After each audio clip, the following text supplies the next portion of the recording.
Assalamualaikum warahmatullahi wabarakatuh dan selamat sejahtera.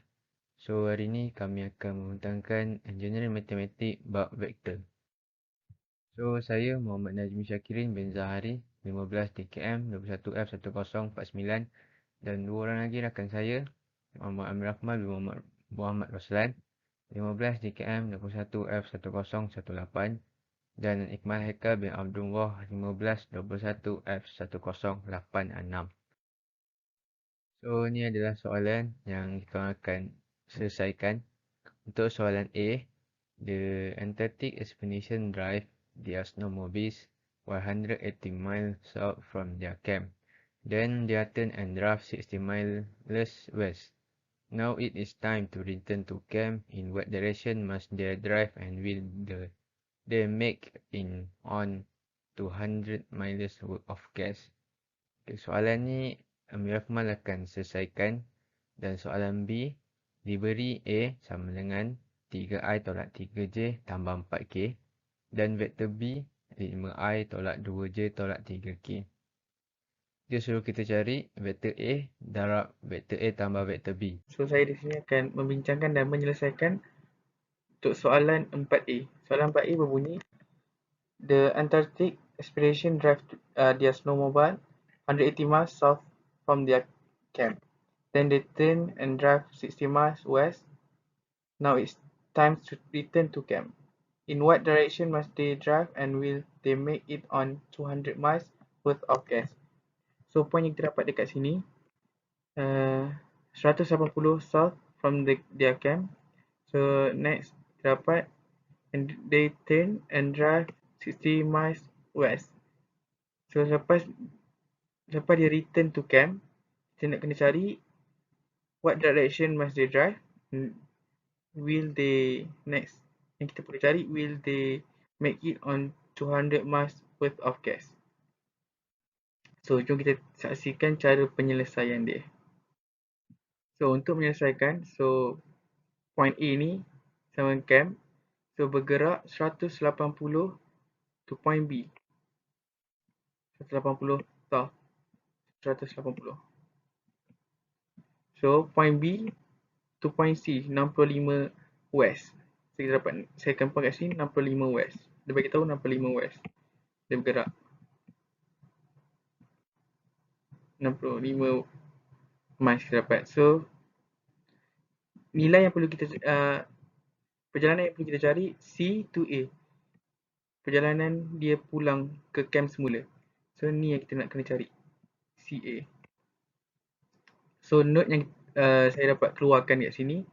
So, I sama dengan kiri atau kanan, J sama dengan atas atau bawah. Maksudnya, I sama dengan paksi X, J sama dengan paksi Y.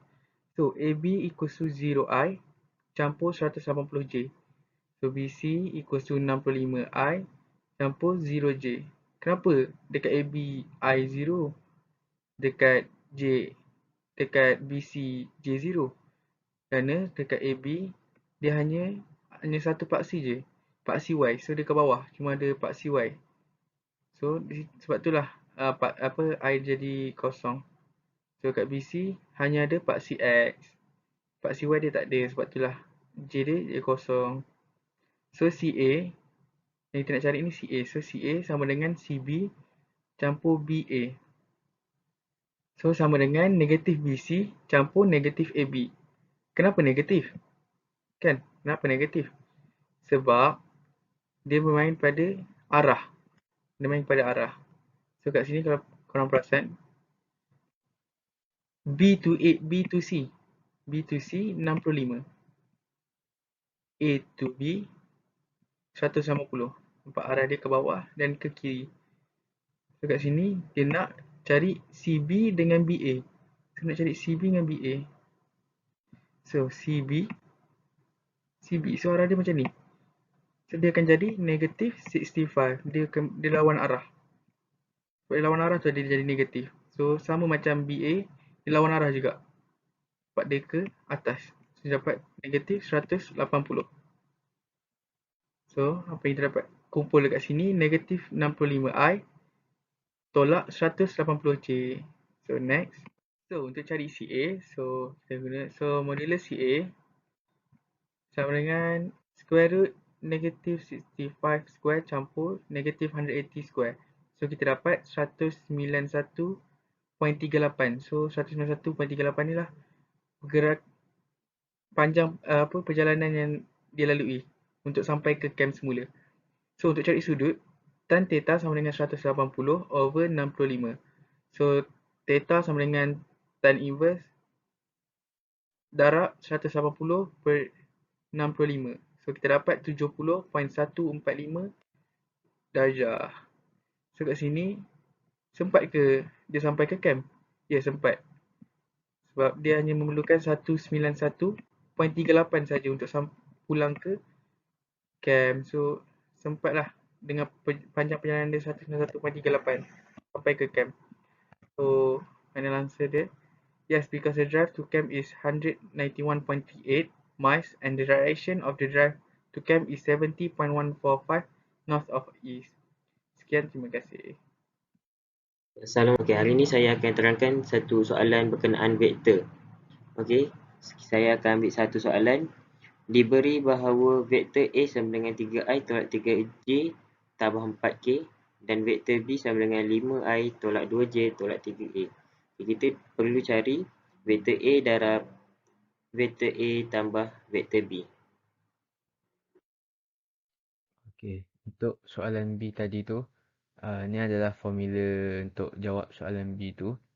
Since the cross product of parallel vector is 0, so A darab A sama dengan kosong, and then I darab I sama dengan J darab J sama dengan K darab K sama dengan kosong.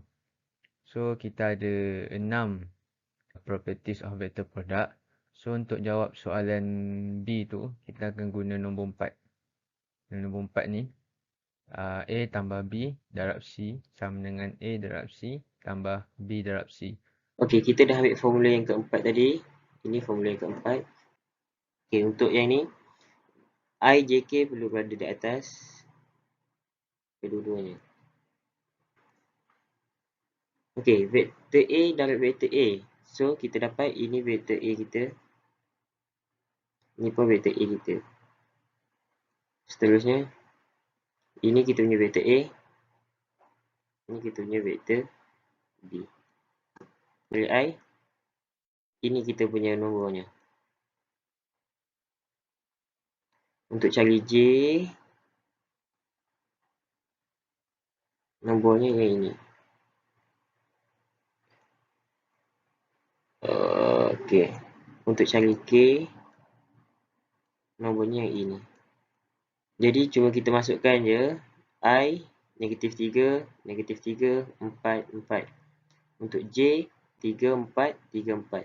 Untuk K, 3, 3, negatif 3, negatif 3. Tambah, okey, ini untuk persamaan yang ini. Dan ini untuk persamaan yang ini. Kita cuma masukkan nilai dalam persamaan. Ini nilai A darab vektor A darab vektor A tambah vektor A darab vektor B. Okey. Nilai ini kita dah tambah tadi, kita dapat kosong. Nilai ini kita dapat kosong. Nilai ini kita dapat kosong juga. Ini untuk A darab A tadi, vektor A darab vektor A. Yang bawah, vektor A darab vektor B, kita dapat I-nya 17. J, nilai J kita dapat 29. K kita dapat 9. Jadi, kita cuma tambahkan kedua-dua persamaan ini. Nilai akhirnya kita dapat 17 vektor I tambah 29 vektor J tambah 9 vektor K. Selesai. Terima kasih. Saya akhiri dengan wabillahi taufiq wal hidayah. Wassalamualaikum warahmatullahi taala wabarakatuh dan selamat sejahtera.